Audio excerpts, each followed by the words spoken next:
Three, two, one. Hey guys, welcome to another episode of All Things Videogames. In this episode, we'll be talking about Nintendo and the Switch and probably the 3DS/2DS because E3 is coming and Nintendo likes to do theirs a little differently. However, I think they have the second largest space this year at E3, which is huge. Yep, Sony has the largest with Nintendo right behind them and Microsoft behind Nintendo, which is actually surprising. It is, and last year I believe they had the smallest, which is not surprising. Yeah, because for several years now they haven't even had their own show. But they do this, what they call Treehouse, and it's mainly for the attendees, and then they do the Nintendo Direct presentation for people at home. But I remember watching with the Treehouse Live. Mm-hmm. I was at work, and my friend from over there and maybe another guy, we're all watching the same show, watching them play Zelda Breath of the Wild. You know, of course, at this time it was on the Wii U. Yeah. And we were just like, man, I can't wait for that game. Now we have it, and I haven't played it since March, ever since the beta for Gran Turismo came out. I got pretty busy into that, but it's time to get back into it. So Too many games. That's what we should call this thing, the Too Many Games podcast. Well, but there is a game show. Yeah, a convention show called Too Many Games, which, you know what, that'd be perfect. We need to go there and just do the podcast there. Yeah. So I want to say something that's kind of weird to think is that last year around the same time, nobody knew anything about the Switch at all. Yeah, nothing. Codename NX. That was all it was, and a whole lot of rumors. E3 came. They focused solely on Zelda, and then on the 3DS side, it was like Pokemon for the most part. Yeah. Not X and Y, Sun and Moon. Yeah. And that was it. Like, they had some other games thrown in there, but it was really weird to think. If you think just 1 year ago, Switch wasn't even a thing people were talking about. Nobody knew what it was. Nobody knew what it was going to be called, what it would do. How all the games that have been announced and or are released, like they weren't even talked about, Like Konami kept their mouth shut with Bomberman. Yeah. Which is, I'm surprised. And then, what's the other ones? ARMS. That game looks cool. Yeah, and ARMS. But ARMS is Switch exclusive, obviously, so I can kind of see why the Nintendo franchise too. Yep. But I'm just saying, like, there's a lot of games that came out with just since March. Yeah, and I mean, we didn't even have any knowledge of this stuff till at the earliest last October, but mostly like it was January. Yeah, that's crazy. So this year. It's not an understatement to say that this year is really, really important for Nintendo. I think they're going to go out with a bang, and I'm going to actually go ahead and make a prediction that they're going to win E3 this year. I think so, too. I'm really excited for the Scorpio stuff on Microsoft's side. But, man, Nintendo has so much momentum. So many people understand Switch and have bought into the idea already. It's just like full steam ahead. So there's a lot of stuff that needs to be announced. I'm just going to kick off my list here because I don't even know where to start. There's no easy segue here. So I think Virtual Console is going to be a focus at some point for this year. Yeah, well, they've already said with the whole online thing that's not going to interfere with Virtual Console. So that's separate things. Yeah. Which I guess we'll get to that next here. I think that out of the gate it's going to support like NES, Super NES, N64, and possibly like Game Boy Advance, and GameCube. I don't see DS being in there simply because the lack of two screens. Well, it's not necessarily the lack of two screens. It's when you're playing on TV, you're not going to have a touch screen because they could always divide the screen in half, and then you use the touch screen for the the bottom screen. But when you're playing on TV, you don't have that. Yeah, yeah. And I mean, they could retrofit those games to use motion controls or something. But Possibly. I think a lot of those games, well, I mean, a lot of them would probably work that way, but a lot of them probably wouldn't. So we'll see how they manage that one. But I personally, I'm looking forward to the GameCube library being put on there. Yep. And since you mentioned it, I'm just going to say one of the things I'm hoping for is custom Joy-Cons that maybe mimic other controllers, where you buy a new right side Joy-Con and it has like this button configuration of the GameCube controller. Yeah, that would be pretty sweet. With the A and then the bean buttons and stuff. That'd be awesome. I'd obviously I don't have one yet because the stores out in this area haven't had it for 3 months. Mm-hmm. But I would totally dig custom controllers like that, especially if they could be used for actual Switch games. Yep. And if they come out with like a left Joy-Con that simply has a D-pad, I'd be all over it. I'd buy that in a heartbeat. Just because I want a D-pad on my Joy-Con. I don't play enough multiplayer to need the two Joy-Cons as separate controllers. But, if I could make it a adequate controller by having the D-pad, I'd be down with that. Even if I do have a pro controller. Make playing on the go that much easier. Yeah, that's true. Separated buttons for directional movement, not so great. Next thing is well, obviously games. Well, yeah, but the games themselves, I think we're going to see probably they're going to focus a lot on Mario. That's coming out. It looks really good. Actually, you know what? It kind of reminds me of Sonic Adventure from the Dreamcast. Just kind of almost like the direction they're going, but obviously Mario doesn't run that fast. I don't honestly know what else they have that they've mentioned, but here's a wishful thinking. Retro Studios... Yes. I really, really want to see Metroid Prime 4 or at least another Metroid game as a first-person shooter. Yeah. And then maybe have either a way where you can play it as a 2D game, kind of like both, where it'll flip back and forth, or two games. Do a small game that maybe cost, let's say, $20 and it's all 2D. And then here's the big one. It's, $60. I would love just to have any Metroid at this point. We always associate retro with Metroid and Donkey Kong because that's all they've made for Nintendo so far, which is kind of weird to think. But, they could be working on something completely different that we don't know about, too.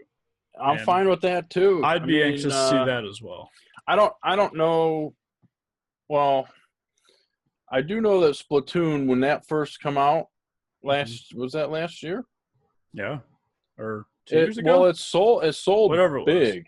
Was. Yeah, and very successful for a new IP. That was like really an experiment. Yeah. That did really well. So if Retro came out with something completely new, it's probably going to do very well. And obviously we can just mention Splatoon 2 is going to be there. We already know that. Pokemon Stars, I think, is going to be revealed, and I think it's going to be on both 3DS and Switch. Do you think it'll have compatibility between the two units? I do. Actually, I think that they're going to find a way to make it happen. And it's going to be a landmark game in the series simply because it will be Nintendo's first home console, full Pokemon game for home, or a home console Pokemon game, which is excluding like Pokemon Stadium and all those other. I can't hear you. No. Sorry about the jump cut, but Greg's headphones took a dump. He couldn't hear anything, so. But anyway, I don't really remember what we were talking about. We were talking about Pokemon. Okay. First home console game excluding Pokken Tournament. Well, and, the offshoots. And like Pokemon Snap and Stadium and stuff. This is a full Pokemon game. Yes, this would mark the first mainline Pokemon on a home console. So that could be awesome. Are you going to get it? I will. If they release it on Switch, I will, because one of the main reasons I haven't got into any Pokemon games is because I just don't play portable. Like, I just don't. It's not the preferred way to play games for me, and especially long-form games like RPGs. So if they release it on Switch, I will be picking it up. I don't know that I'd go back and play any of them, but time will tell. And speaking of RPGs, I expect Square to have a huge presence. They are buddy-buddy with Nintendo anymore, and I couldn't be happier. Well, hell, also, speaking of RPGs, you got Xenoblade coming. Yeah. Was it 2? Xenoblade 2? Yeah. A lot of people are wondering if that's actually going to hit on time. Like, if it's going to actually be out this year, like they say. Judging by that trailer, like, I'm kind of inclined to think so. Like, certainly looks like it. Like, it looks far along already. But I'll tell you what. With the way games have been coming out broken, I'll take delays. Oh, yeah. And they have Mario. Like, they don't need to have it come out this year, but if they do, it's awesome. Yeah. And you don't want it to compete against it's like, it's for your system. Yeah. It's your game. You don't want to be competing against yourself. Yeah. I mean, they probably wouldn't because they're so different. But, I get what you're saying for sure. Square's got a lot of stuff, though. Like, Octopath Traveler was the big one they showed at the reveal event. They had the striking 2D art style to it. Yeah, it did look pretty damn good. Yeah, really cool. Kind of, I don't even know how to describe that game. But then they recently announced a new RPG from their Tokyo RPG Factory, I think it's called. A studio that basically makes like classic style JRPGs. They made I Am Setsuna for the current consoles and the Switch at its launch. And they have a new one, I think it's Blue Sphere or something Sphere, that they just announced coming to Switch and PS4. Kind of weird, Switch and PS4. But no Xbox. Yeah, and, that's obviously because Xbox doesn't really matter over in Japan. Although the Scorpio could change that, but... I seriously doubt it. I seriously doubt it. Japanese are not buying consoles as often as they used to because they're just on the go all the time. And the Switch is doing well over there, and I think the portability is why. Yeah. So, lots of Square stuff. But there's one game I'm dying to see. I just want to see it running on the Switch, just to see. What's that? Dark Souls 3. Oh, it has been talked about. Yeah. From Software said that they actually had it running on the Switch at a satisfactory level of performance, is what they said. And if they're satisfied with that, that's awesome. I want to see it. Show me what it looks like. They may actually show us. And it could be like the Ultimate Edition or something with all the DLC. Yeah. And then I know Capcom had kind of hinted that they were going to port Resident Evil 7 over. So maybe we'll see that too. Yeah. To clarify that, they were talking about porting the engine used to the Switch. Yeah. Which does imply that Resident Evil 7 would come with it. But, just to clarify, there's nothing but specifically saying Resident Evil 7 will come to Switch. Yeah. But who knows? Honestly, if we get an original title on Switch that's more tailor-made, I'd almost prefer it. Yeah, that'd know? be fine. I also think that Bethesda will show off Skyrim. Not that, honestly, I don't know that that's going to sell big, but there's a lot of people that like those open world type games. Yeah. And playing that on the go might be kind of nice. You know, I want to take a second here to talk about something, because like you look at Squaresoft, okay? We know like they're Final Fantasy, Dragon Quest people, but they also own the likes of like Eidos and stuff like that. Yeah. So they own franchises like Hitman and Deus Ex, Tomb Raider. These are not really out of the cards. Like those franchises could make an appearance as well. Yeah, and actually, you know, in I think it was the PlayStation podcast we did last, I mentioned possibly another Tomb Raider game being shown off. It's not out of the question that if they do show that off, that'll come out on Switch as well. How would you feel if it ended up being like a new Tomb Raider Go game? Like their mobile.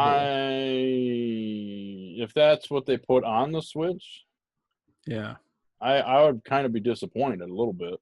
Yeah, I like their Go games. They've been pretty good, but let that stay on the phones. Don't be. In fact, I personally, I know it's on there, but I don't even play. I don't want it on the Vita. It's keep it on the phones and maybe on the 3DS. You know, because they're a good diversion for sure. It's just a question when it comes to Switch games. Like, do you make a full-on mass, like big production 3D style game, or do you keep it more simple? Because on the go, I think you can do both. But the thing is, got to balance it. I'd like to be full on production because it for some people it's strictly home console use. Yeah, and then for some it was, you know, I had talked to a few people. All they do is take it on the go. Yeah. For me, whenever I do get one, it's going to be a combination of playing here on the TV and then like playing maybe in bed before I sleep or something. Or heck, you know, it could be a replacement for magazines. Well, I think they need to. We need to not forget that these different publishers have different studios that make games that we don't necessarily associate with them. Take Bethesda, for example. Yeah. They have id Software. Yep. Oh, who's to say that's not going to happen, you know? The next Quake, was it Quake Champions? Man, that'd be awesome to have on Switch. Now, I never did put any footage on the channel, but I did play in the beta, closed beta, and then they had opened it up a little bit. I know I gave you a code. I don't know if you played. But I only got 2 matches because the load times were so long. Yeah, it was. I only played a little bit too because same issue. But if that was on the Switch, you're bringing back LAN parties. Yeah, that's an exciting prospect. Who's going to take advantage? You know. Think about it though, like QuakeCon. You'd have hundreds of people there with a Switch, and that'd be cool. No wires needed, no nothing.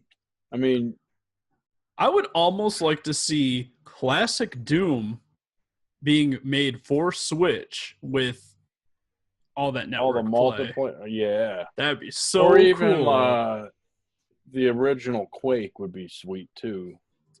Yeah, I mean, either or would be really cool. Maybe they could do something cool with the graphics, kind of like Square is with that Octopath Traveler. Like, and just use the 2D assets and stuff, but just pretty it up, you know, and make it really cool. Maybe make the animation super good, extra gory. Well, cool. So I think. I mean, there's a lot of hopefuls there. There is, yeah. So that's what I think that's where we're at with this prediction set, right? Yeah. There's not really many more predictions that I can think of. No, the only other thing really is like with Virtual Console. I know I had mentioned GameCube games already, but I mean, to me, I think they're going to show a lot of that too, and how it works, and like with you're hopeful of possibly different types of Joy-Cons, right? But I think we'll see basically how that's going to play out. Yeah, I want to see if other systems are going to be included, like they were on the Wii, like Genesis, TurboGrafx, stuff like that. That would be cool. I originally wanted to talk about like what online plans they might reveal, but they did that already, which essentially made us redo this podcast because we already talked about the predictions and stuff of that, and in a way we were way off. in a way, pricey. I didn't think it'd be that cheap. $20 a year. I mean, that how are they able to afford that? Well, I think they're logical. Honestly, I think Microsoft and Sony have long been gouging what they charge for the cost of the service. Like, it's online play. Yeah. PC developers don't charge anything to play online unless it's an MMO. See, here's the thing, it's though. Totally different. With Xbox Live, the original idea behind the paywall was dedicated servers on Microsoft's behalf. Yeah. You always had servers that you could connect to. You didn't have to worry about anything. In fact, you didn't have to choose a server. It just, you connected. Except that's pretty much the way things are now anyway. But even on PC without paying for anything. With PC, though, I do believe it's the publisher or the developer that is hosting that. Unless, of course, you host your own, which I know some people do. Yeah. I don't know. I mean, to me, I think Nintendo is just looking at it logically. Like, we're offering you online play, and we're offering you a selection of games every month. Which is awesome. And they changed some of that stuff from what they originally said, and I think we already talked about that at some point. But sounds good.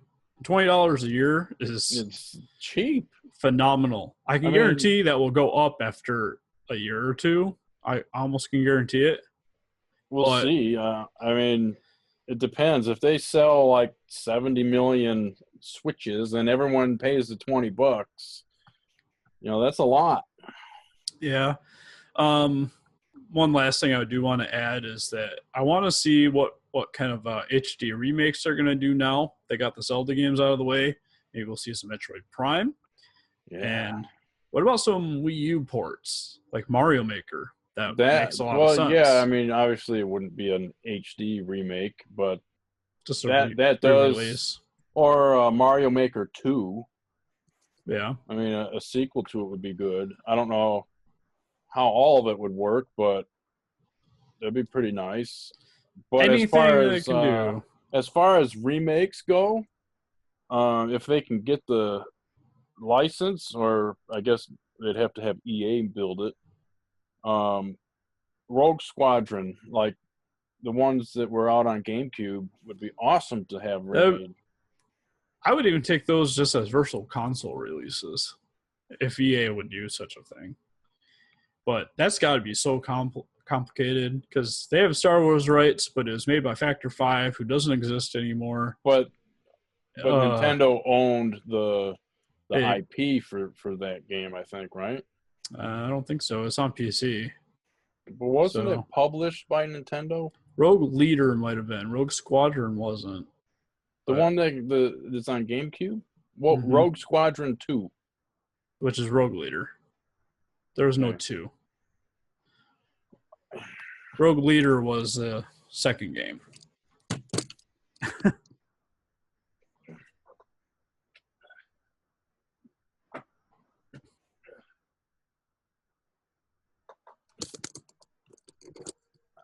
Right here.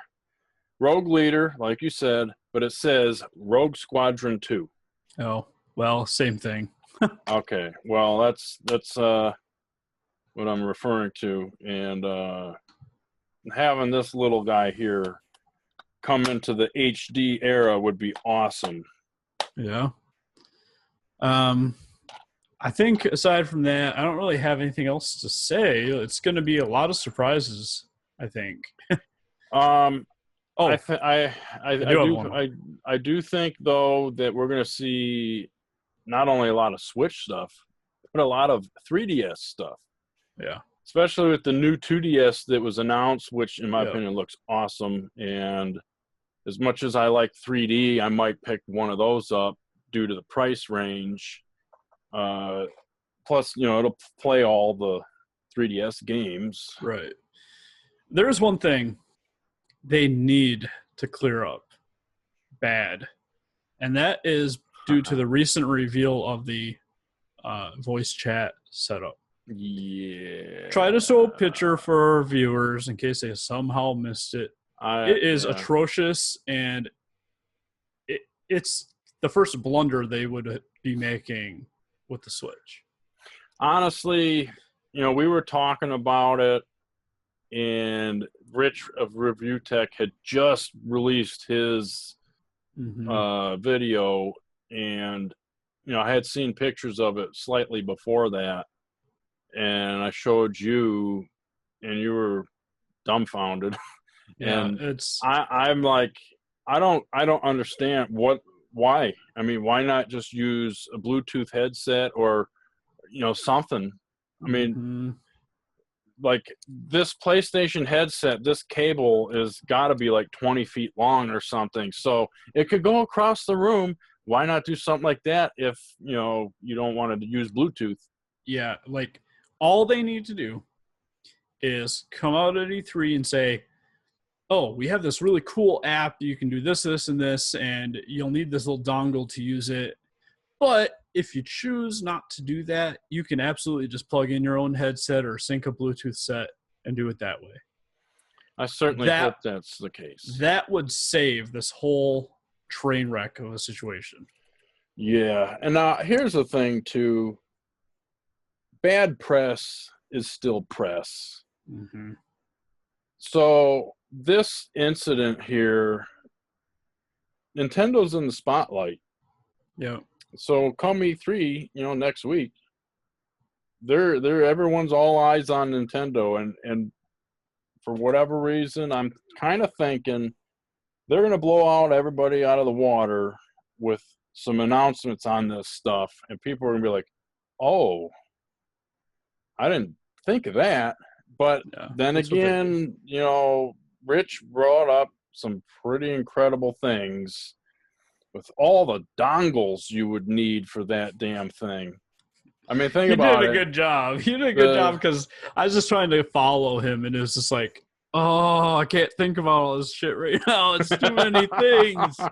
But he's all like, iPhone 7 doesn't have headphone jack, so you'd have to get a dongle or a different cable. Like, he had to have scripted part of that so that he knew what the hell he was saying, because he was going at such great length that I just couldn't even follow it anymore. It was just like, oh my word, this is ridiculous. But yeah, that's exactly the point. It's ridiculous. Yeah. So yeah, definitely scope out his thing, because he does it. It's almost like he memorized the whole damn thing, or was reading from a teleprompter or something. But yeah, he nailed it. I don't know how he did it, but he did. Yeah. But I think that's all I got. Yeah, me too. If anyone else has anything, please hit up that subscribe and like button and dive into the comments. And then I think that'll do it. So like always, happy gaming.